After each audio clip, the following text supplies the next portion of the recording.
Laut Natuna bukan sekadar air dan ombak. Ia adalah medan perebutan kepentingan, sumber daya, dan dominasi global. Dan jika konflik ini meledak, dunia mungkin tak pernah sama lagi.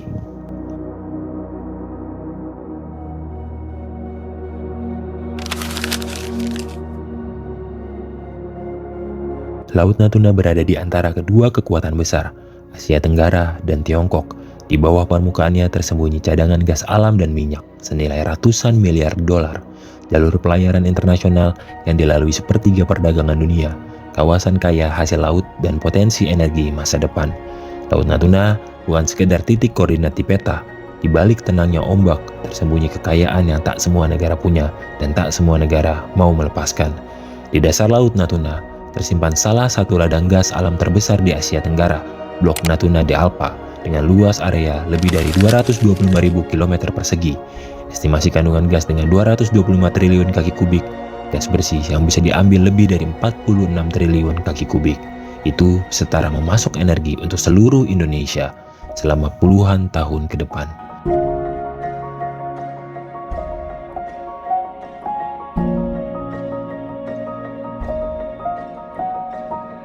Selain gas, Natuna juga menyimpan cadangan bumi, hasil laut, dan kemungkinan ladang energi baru yang belum tergarap. Kontrak-kontrak bernilai miliaran dolar telah ditekan, termasuk dengan ExxonMobil, Pertamina, Medco Energi, dan investor dari Jepang dan Inggris. Namun, setiap pengeboran adalah resiko politik, karena negara lain diam-diam juga mengintai, dari selatan China hingga utara Filipina. Beberapa ilmuwan menyebutkan Natuna sebagai kunci ketahanan energi Asia Tenggara, karena letaknya strategis dan kaya cadangan energi bersih seperti gas alam cair. Dengan permintaan energi bersih yang semakin meningkat, siapa yang menguasai Natuna bisa menguasai arah geopolitik energi di kawasan. Namun, yang paling membuatnya berbahaya dari semua ini adalah garis imajiner.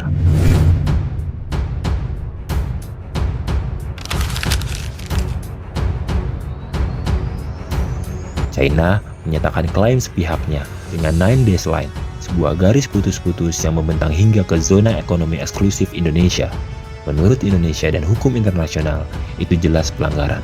Tapi bagi Beijing, itu adalah wilayah bersejarah. Pemirsa, Bakamla melakukan shadowing dan mengusir kapal China Coast Guard yang mengganggu Dalam 10 tahun terakhir, Laut Natuna bukan lagi sekedar laut. Ia telah berubah menjadi papan catur kekuasaan, di mana setiap kapal adalah bidak dan setiap manuver bisa menjadi pemicu. Kapal-kapal Coast Guard China mulai masuk perlahan tapi pasti, menyelinap ke dalam zona ekonomi eksklusif Indonesia, seolah-olah batas wilayah tak lagi berarti. Di atas lambung-lambung kapal mereka tertuliskan China, tapi pesan yang dibawa seolah adalah tantangan bahwa kami ada di sini dan kami tak akan pergi.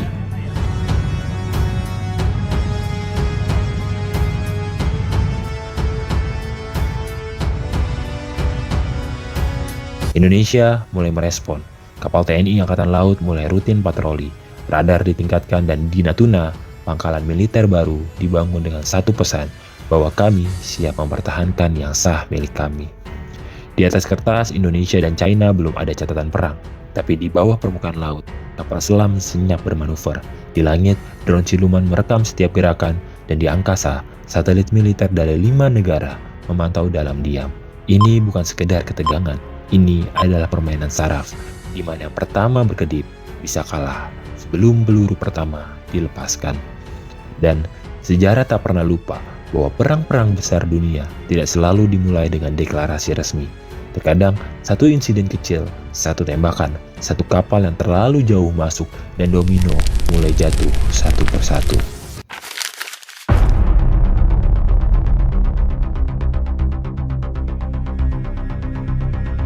Bayangkan suatu hari biasa di Laut Natuna, satu kapal perang China masuk terlalu jauh. Satu tembakan peringatan dari Indonesia yang tidak mengizinkan China masuk lebih dalam lagi ke Laut Indonesia, dibalas dengan rudal. Hari pertama, Indonesia siaga penuh. Masuk hari ketiga, China kirimkan armada tambahannya ke Laut Natuna. Hari kelima, Amerika mulai ikut campur dengan aktifkan perjanjian pertahanan di Asia Tenggara. Hingga hari ketujuh, Laut Cina Selatan terbakar, Taiwan rentan, Jepang siaga, dan dunia menahan napas. Dan Laut Natuna menjadi awal sebuah mimpi buruk bahwa Perang Dunia Ketiga telah dimulai.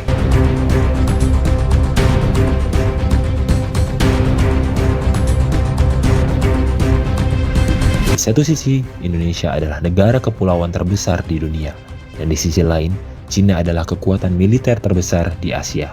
Pertanyaannya bukan siapa yang lebih kuat, tapi apakah kekuatan mutlak selalu menjamin kemenangan?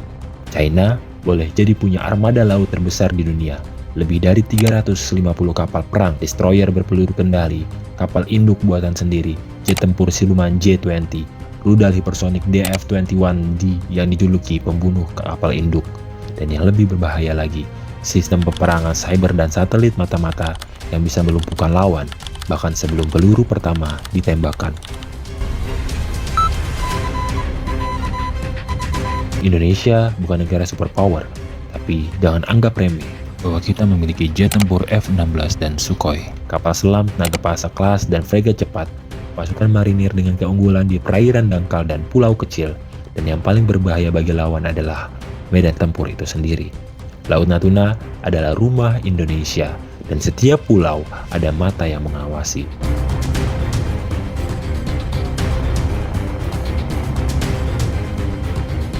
Dalam perang konvensional terbuka, Indonesia mungkin saja kalah jumlah, tapi perang modern bukan hanya soal senjata, tapi tentang informasi, kecepatan, dan medan. Laut Natuna bukan samudra terbuka, ia penuh pulau, terumbu, dan jalur sempit, sempurna untuk taktik gerilya laut dan penyergapan. Jika agresi China terlihat terlalu jauh, negara-negara seperti Jepang, Australia, dan Amerika Serikat bisa saja ikut turun tangan. Indonesia tidak sendirian, dan serangan terhadap zona ekonomi eksklusif bisa dianggap pelanggaran hukum internasional. Dengan penguatan intelijen dan perang elektronik, Indonesia bisa melumpuhkan sistem navigasi lawan, menyesatkan drone, dan memanfaatkan propaganda digital. Perang di abad 21 bisa dimenangkan tanpa menembak. Jika perang berlanjut hingga daratan, Indonesia punya 270 juta penduduk. Sebagian besar dari mereka siap menjadi barisan terakhir pertahanan tanah air.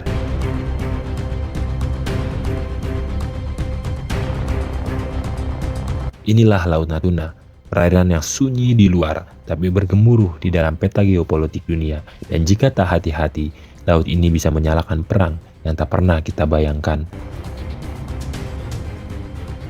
Fakta sejarah, skenario alternatif, dan realita yang sering disembunyikan, semua ada di Vel Saga. Klik subscribe dan buka lebih banyak cerita tersembunyi di balik konflik dan kekuatan dunia.